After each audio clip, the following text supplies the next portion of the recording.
Hi, I'm your host Satwan, and welcome to this episode with Yair Nechmad from Nayax. Before you listen to the show, there are two things I wanted to mention which you might find useful. Firstly, the audio version of this podcast is available on the web. Type thepayments.show into your web browser, and you'll get a list of all the episodes for your favourite podcast player. And secondly, if you want to join a discussion about this episode, please go to my Substack. The web address for that is thepaymentsshow.substack.com.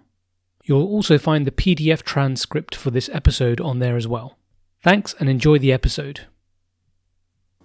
Hello, Yair. Welcome to the Payment Show. Hi, hello, and thank you for hosting me. Great to see you, joining us all the way from Israel, I believe. Yes, I'm based in Israel, in Herzliya, yes. And that's where your company's headquartered as well, right? Yes, the headquarters is in Herzliya. We're based over here since 2005. Quite a big company. I'd love to share my company history and where we're going. Yeah, definitely.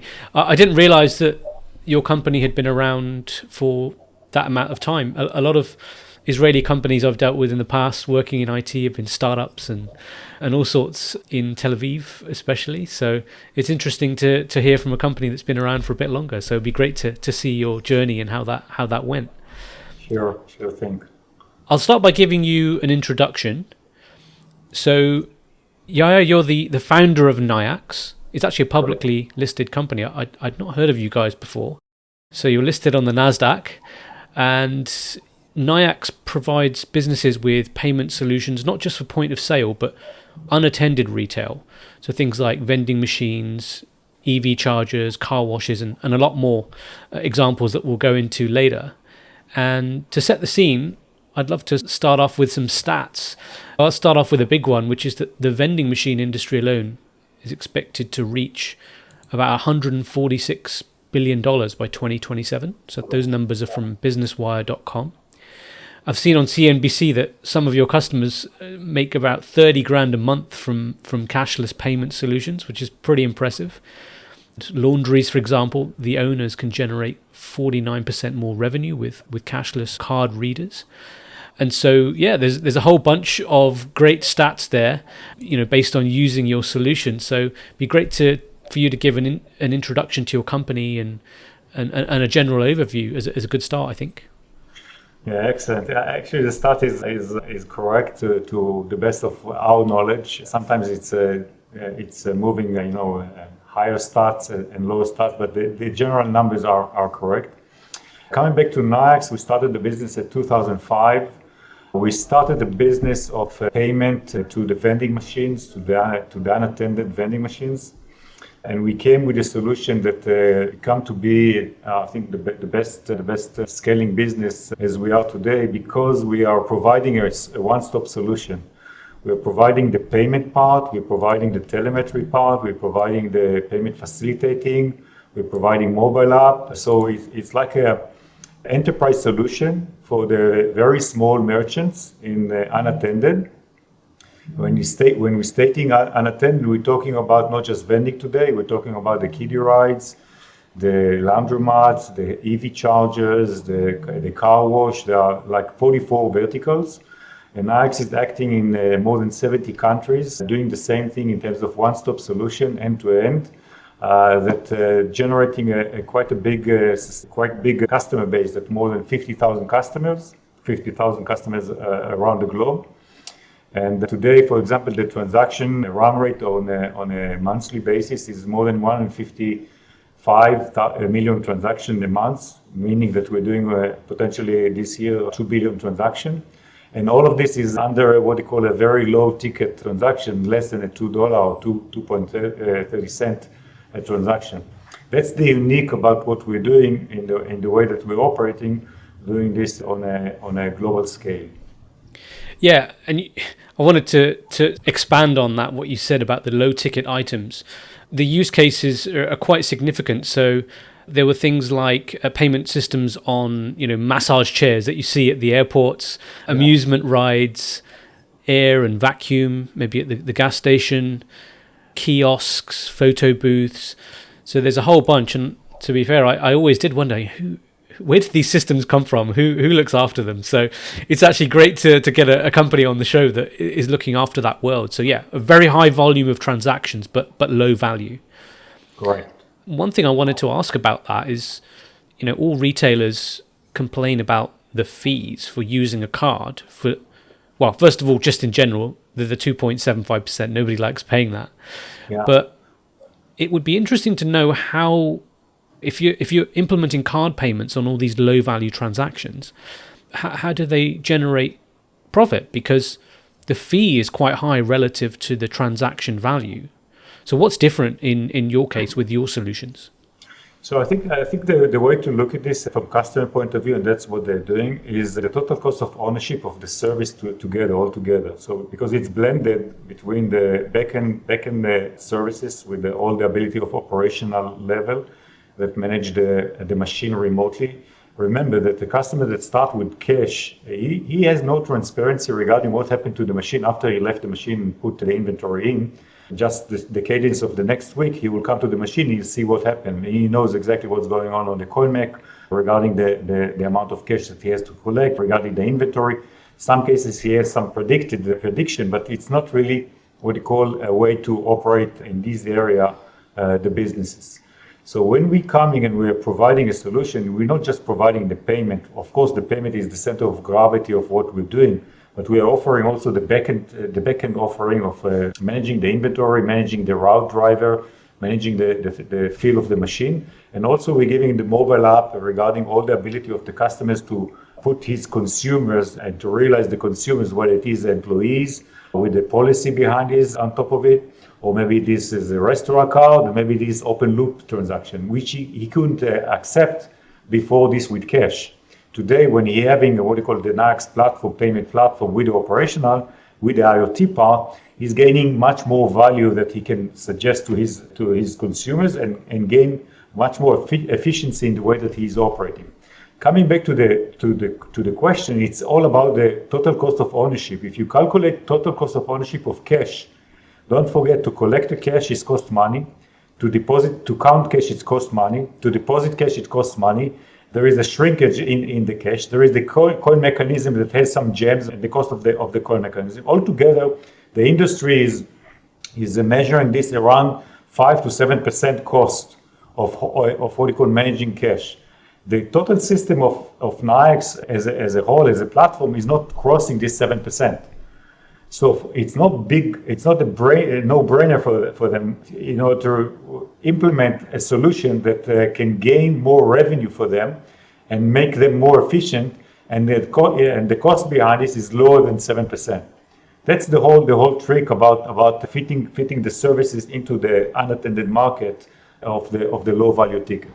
Of course, over there is discount rate of the clearing, which is part of it, but then there is the service, and then there is the depreciation of the hardware, or the reader that we're selling. If you calculate all of this together, you're getting that it is less than 7% of the cost of the cash. Yeah.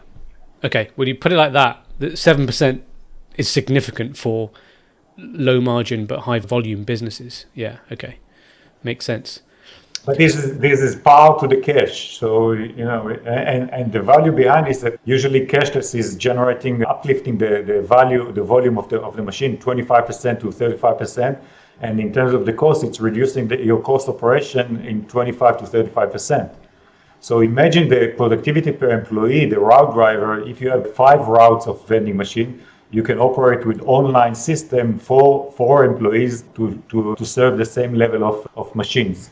So you're saving 1 employee, and this saving is being part of your net profit. Yeah. And I didn't explicitly clarify this up front. So obviously you're big in unattended retail, but do you offer cash payment systems as well, or you just totally don't? No, we are only digitizing the cashless and the management, and we're offering a cashless solution. The cash is something that exists many years, and there are other providers. Usually they're buying this from 2-3 other vendors that already are serving them in advance, but they don't have the cashless solution. The unique about the unattended business that the 40 million or 50 million machine are already in the market. So the challenge over here is how you retrofit the machine to accept cashless from our perspective without going out from the office, building what they call all the ability of handshaking with the machine, with us not being in front of the machine, because the machine there is no standard protocol. There is a variety of protocol in all the verticals, more than 700 different protocols. And the unique about what we're doing in Nayax is that we already gain what we call the reverse engineering, understanding each and every machine, and we can download parameter to the unit that the operator, when he install the unit in the machine or the POS in the machine, just stating the name of the machine will download parameter to enable the handshake between the unit and the machine with no friction. And that's the beauty about what Nayax is doing, and that's why we're scaling so fast in the world of the unattended. Okay. So clearly there's a lot of machines out there with cash, like you said, with cash payment terminals on there. How are you going about switching that all over? You said that you want to try and do it without going to the machines as much as possible. Did I get that right? Yes. First of all, we are quite a brand known in the world, the Nayax. And then we have a lot of what we call digital funnel that I am reaching out to our website to multiple vertical, whether it is car wash, laundromat, vending, whatever it is. And there is a lot of what we call help to the customer to realize, understand what we're offering. Based on this, you can do what we call shopping online. So we are B2B, you can shop online on our website and buy online. Currently now it's running on the US and starting now in UK, but it will be all over. And this enable you to really to take and to buy like Amazon. You can buy the unit, the cabling, everything, and you get a full explanation, self-service explanation, how to install it and to put it into the machine. And again, when you come into the really level of physical installation, the unit itself, when you are putting this into the machine, which has potentially a cutout in the machine, or you have to drill a very small hole into the machine to put the cable in. You're choosing on the back end on the website, you're choosing what called the machine type. It is already doing what you call the automatic handshake between this machine type and into the POS, and actually you came to live. Of course, before this, you have to do a KYC and AML. All of this is part of the onboarding and setup that we are providing to the customer. It is all self-service, and we're doing this in more than 70 countries. So in each country there is a variance of the KYC, AML, and of course in terms of the machine, we have a full library that enable any machine to operate with Nayax. Okay, so not being fully versed with the vending machine world, so for you to be able to do this through self-service mainly, would I be right in saying there's maybe only a handful, maybe 2, 3, 4 vending machine manufacturers, and then you've kind of got the interfaces and the software to communicate with all of them? Have I got that right? No, there are machines, vending machine producer. There are machines that are age of 5 year, 10 year, 15 year, 20 years. There are really dozens of machine manufacturers, and if you add on top of it the vertical, you're taking the kiddie ride or the car wash, there's dozens of machine manufacturers, and within the machine manufacturer there are different versions.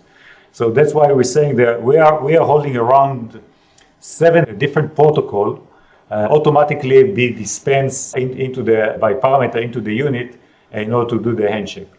And that's a very strong, powerful way that we can create all of this seamless onboarding and setup of customers into the system. Yeah. And would I be right in assuming also, if somebody's moving from cash to your solution, then they may only be getting analytics for the first time ever? Potentially, yes. Yeah. Potentially, this is the first time that they're getting a full remote option to look at what's happening in the machine. In terms of inventory, counting, we also listening to the cache. So he can get from remote, he can see the cache and the cashless all together. So you can see all the revenue and what are the products that were dispensed. So he knows exactly when to come to the machine. He can set up what we call a policy around any machine that he wants to visit, Either it is that the machine is 70% empty, or potentially one of the spiral of the high product seller that is empty, that he wants to come to the machine, or potentially there is a jam, or potentially someone took out the plug from the machine and there is no electricity. So there is a lot of what we call alert that now he can see. He can see this on the PC level, but he can also have from Nayax a mobile app, which is an extension of the PC. And he wake up in the morning, he can open the mobile app, he can see exactly what happened and which machine to serve. So it's and then he can of course put all of this knowledge and mobile app into his employees. He doesn't have to buy a handheld, whatever it is, and he can serve and also report all the action that he took or his employee took in front of the machine, whether it is servicing, collecting cash, putting inventory, everything within the mobile app, and everything is online. Yeah, great. And coming back to that large install base that doesn't have any analytics or whatever, are there any challenges in terms of connectivity? Because I'm guessing these machines have a SIM card in there, or could they link through Wi-Fi or local area networks as well? We're supplying the unit. I'll show you. We're supplying we have two versions. This is the most selling version in the US. Okay. And this is the most selling version in Europe. This is only contactless. Okay. You can see on the back end it's coming with it's a screen with ability to connectivity and payment, and then the IoT part. So it's all-in-one. That's the beauty about the unit. So we are providing this with the connectivity, with a SIM card, with cabling, and we can connect where it is needed to a LAN or to a Ethernet or to a Wi-Fi. But usually 99% of the cases, it's all cellular, and the LAN and the Wi-Fi is just a backup. We rely on this, and we have a lot of mitigation regarding the network, because we have potentially automatically switching networks according to the acceptance of the cellular provider in the area. And we control this. It's part of the platform that we control the SIM card, and we can route the data to different providers.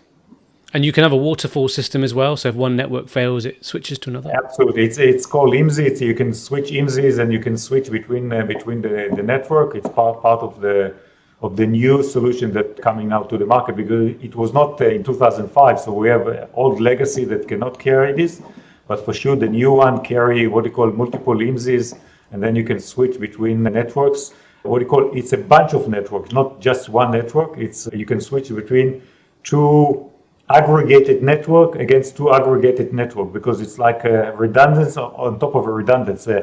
We're looking at our business as a mission critical. Yeah. So we try to make sure that in any case we will have what we call a way to at least to have the transaction, and we're also developing all the what we call the deferred offline. So even without the network, we potentially allow, according to the customer policy, to have what we call an offline transaction up to a minimum that the unit itself can contain the amount of transaction under the EMV, and then after the network will come back, it will be offload from the unit. So if you are in a parking lot and there is no network for some reason, the unit will keep on working online and keep serving what you call transaction. Although you don't have any transparency regarding the sales, the unit will keep serving the consumers. Great. What are your, in order of hierarchy, if you can share it, what are the top vending machine categories, or is it quite evenly balanced amongst all the different verticals that you mentioned? So we started in vending. So it's vending, it's the soda and the snack machine. These are the leading vertical that you can see. But we are running now on a lot of what we call use cases, which is a car wash, a food court location like a fuel station, coming now to the pay on the pump. There is a lot of what we call vertical that coming to life. I think the most promising new big vertical that will take a strong place in our activity is the EV, the electrical vehicle. that are now coming, and since all the regulation is going to ban all the gasoline cars and all the regular cars that will have to switch to electric car, we see this as a big opportunity, whether it is the DC charger or the AC charger. Actually, we have a division specifically for this emitter that are addressing only this segment, because it's potentially a big segment that we believe that we have the ability to serve it management-wise, payment-wise, and loyalty-wise. In the US especially, not so much here in the UK, but they've had card payment on the pumps for quite a long time. I'm assuming you were involved with that infrastructure in the past or not?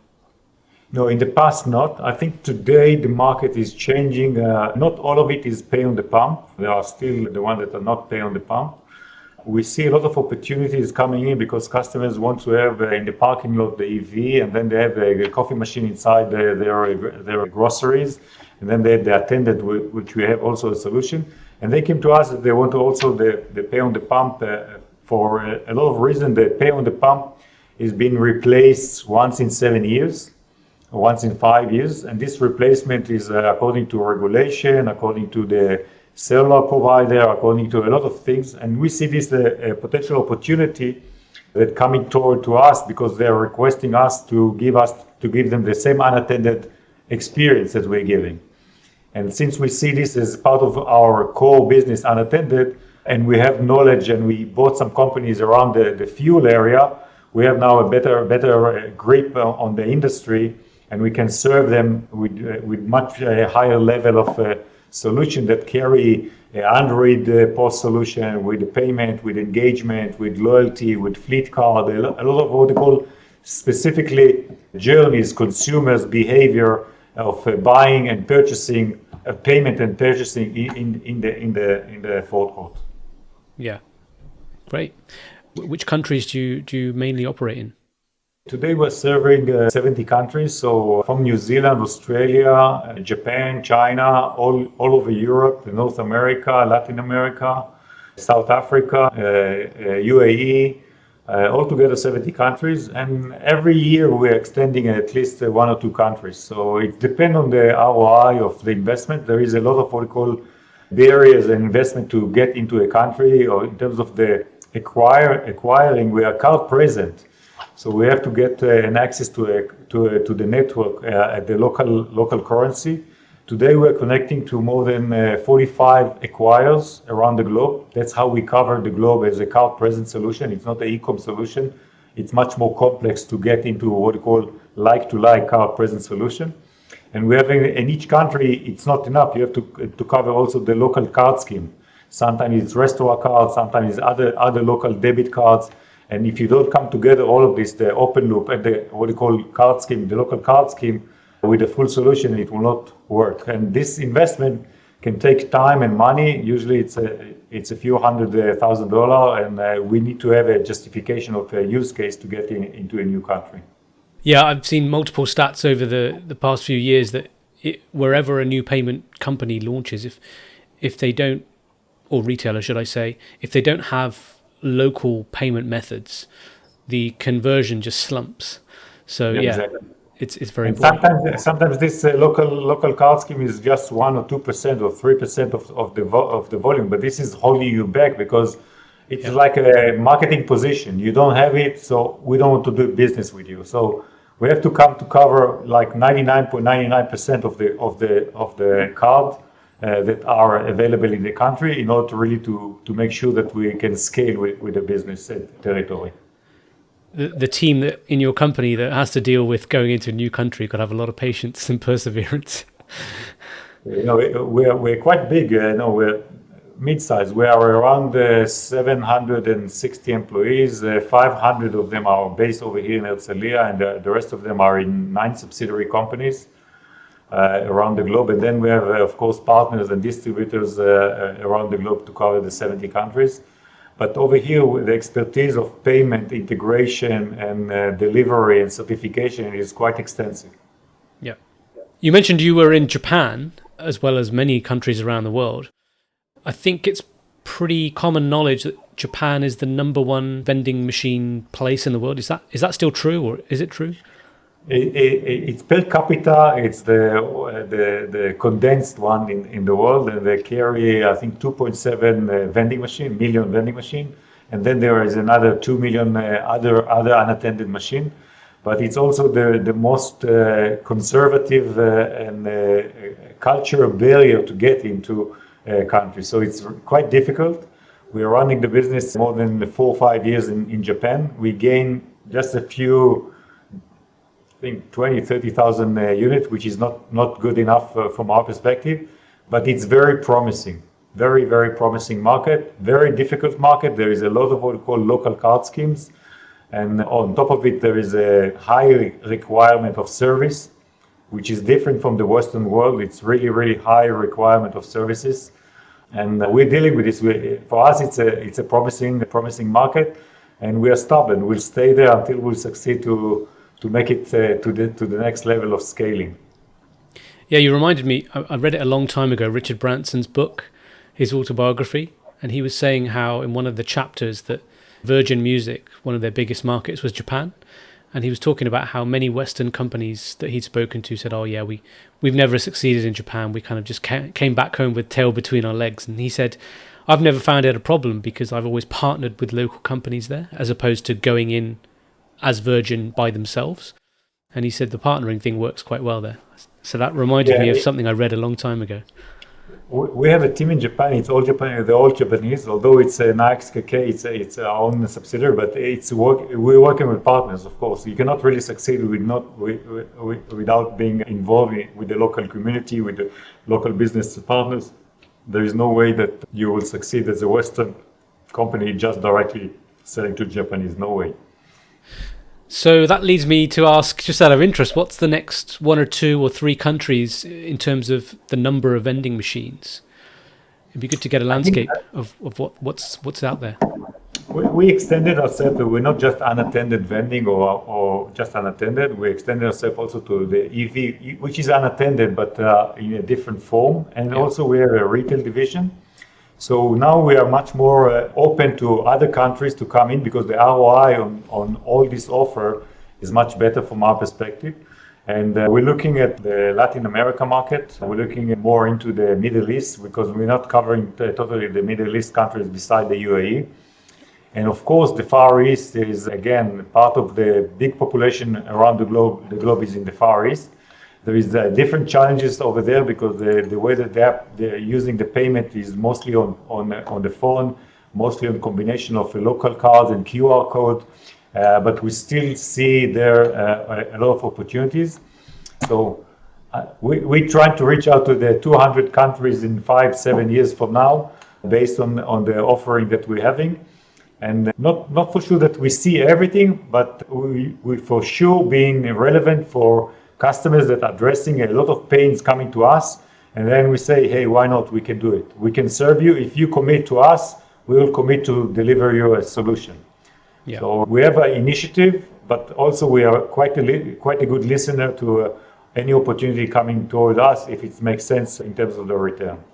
Yeah. One solution that looked really interesting on your website was the Nova Market self-checkout solution. It seems that's dedicated to grocery stores. Is that right? It is a combination because it's starting from a vending operator in the US that switched the vending machine in the offices to a self-service, like a small grocery. It extends the SKU, the numbers of items that they can sell, and they extend the categories because they can sell like a self-service 7-Eleven, let's call it, and they can serve fresh food and they can sell sandwiches. And the return on investment per square foot is much higher. They can do three times more revenue because now the employees are not going down to the grocery or not going out from the office, and they can buy all the food or all the snacks at the office, while the vending machine is always limited with snacks or with limited SKUs. And now they can have much broader solution. For this, you have to develop what we call a POS solution, which is a fully retail solution. Because in vending machine, the POS itself is the vending. Now that you have what we call a POS, which is like the Nova Market with a screen, you have to display all the products and you have to display the products with a lot of what you call potentially marketing campaign or any kind of what you call purchase behavior that could be a combination of 2 items, 3 items with pricing. So we have to develop all of this platform in other work, an extension of the payment that we are providing. That's what we did, and that's create an opportunity to go further more to what you suggested, to what you call the corner at the hotel that has self-service, that now you can see this, or any grocery with a self-service, but under what you call friendly environment. You cannot do this down the street because the shrinkage will be big. But under environment of employment or some kind of a semi-employee that look at around this, that make this environment to become secure, this is a big opportunity in the market. And this is becoming because the scales of employees, you don't have too many employees today to serve behind the counter as a full attended.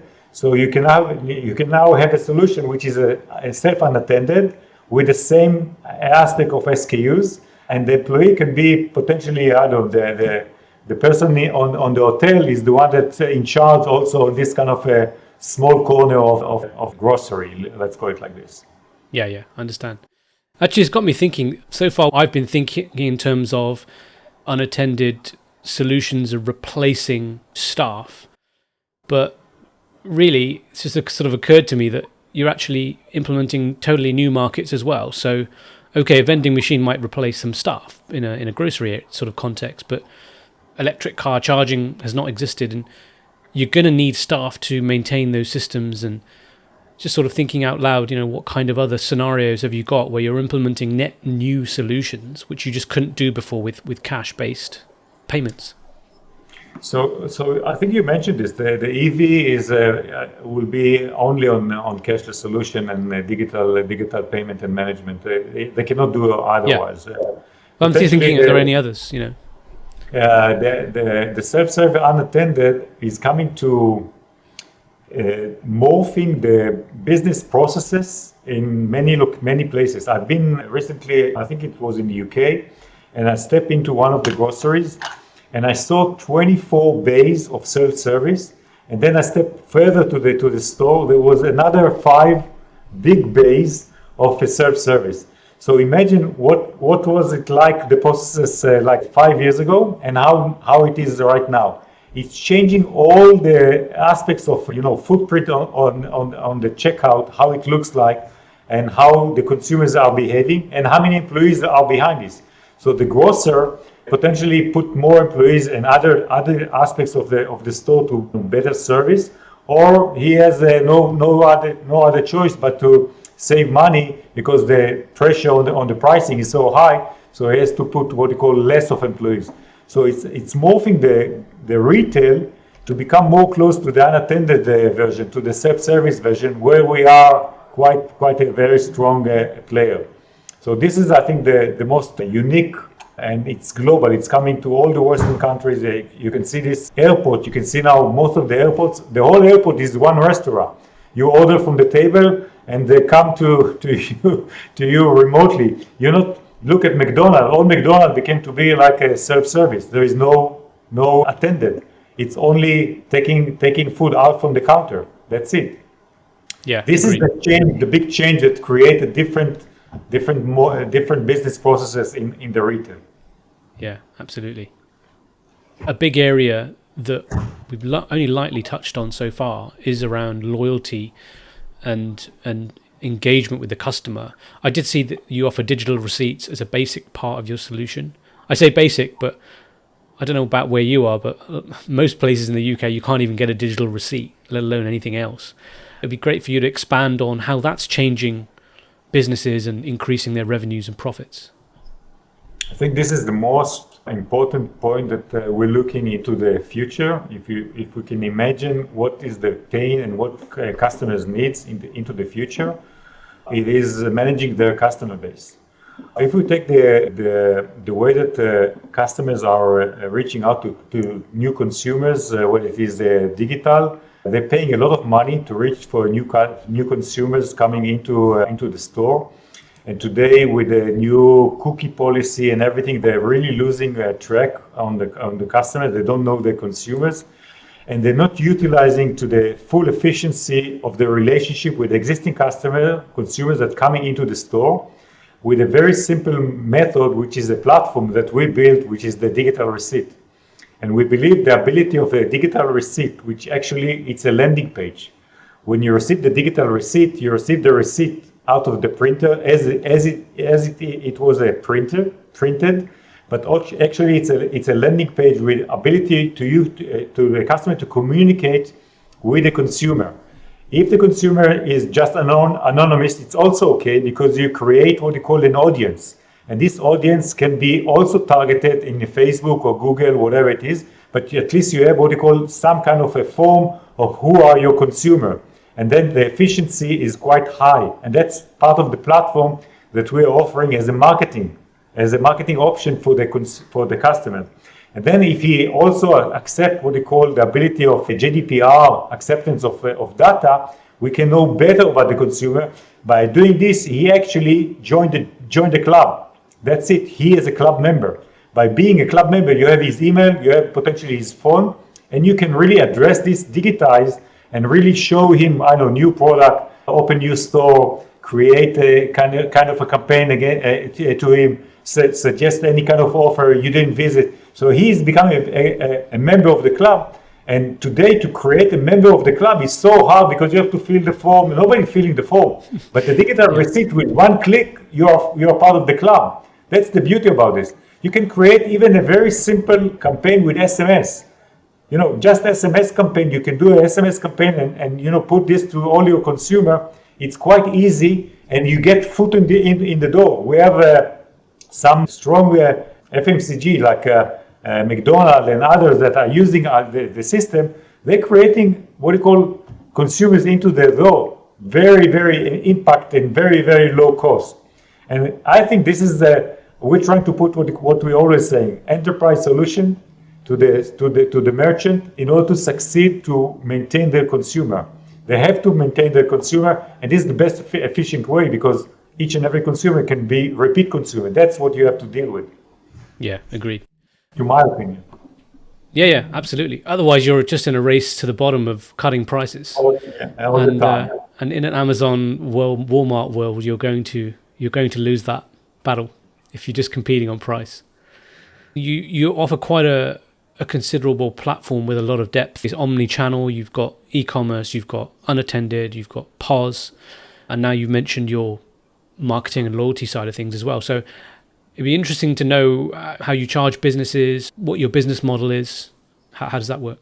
We are trying to do this business model quite simple. At the end of the day, there are three pillars that we're looking at. One pillar is the hardware side, okay? And even for this, we have another company called Nayax Capital that can offer you an option to sort of a rental, leasing, or merchant cash in advance. This is part of the business. In order to reduce what we call the burden of cash flow from the operator, we are offering this kind of product solution. So this is one part, it's the hardware. The second part is actually a service per point of sale, service per vending machine. It's quite a fixed service according to the size of the customer, the size of the segment. It's, again, against the 6-7% of the total cost of ownership, it's part of it. And then we're having the clearing part, which is we are a financial institution, and we act as a PayFac. Based on this, we are acting on behalf of the customer to receive and dispense the money to the customers. And basically, we have some what we call cost behind this and a margin behind this. So it's like a discount rate or potential interchange plus. It depend on the industry and the category that we operate in. But basically, it's a clearing part, which is the processing part, is the service, and it's the hardware. That's quite a simple business model. Yeah, that's great. Is there anything important that you wanted to get across to people listening that I might have totally missed? I think the message that I'm trying to and if customers or consumers would like to address this directly with me to have a feedback, I think what we're trying to do as a message is we strongly believe that the end-to-end, the one-stop solution and ease of doing business, this is what we're trying to bring to the customers, to bring to the market. And we don't see too many of any that are addressing this way strategy from the hardware, from the loyalty, from the services all together. I think this is the key point that Nayax is unique in. And if anyone wants to challenge us whether we can do any other segments or something like this, I'm open to any kind of offering from consumers or customers saying, show me how you can do this as a one-stop solution. This is part of our mission. Right. Yeah. Don't have a separate POS company that you're dealing with and a separate e-com and a separate everything. Just have one platform that's consistent. Yeah, platform that is consistent with it's like a technology partner.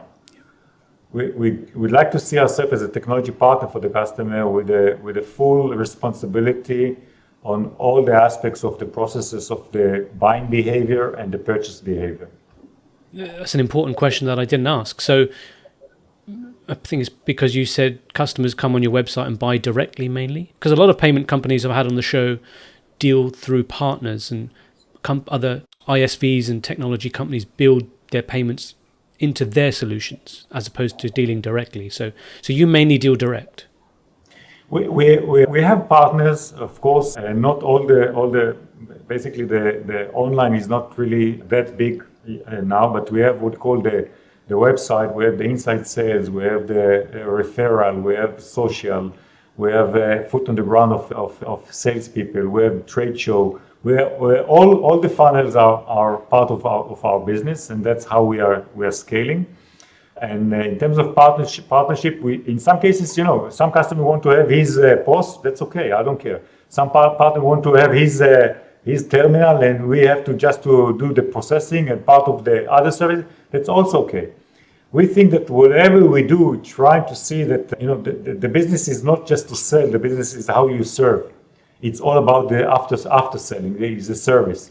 We like to see ourselves. One of the key measurement is the churn in our business.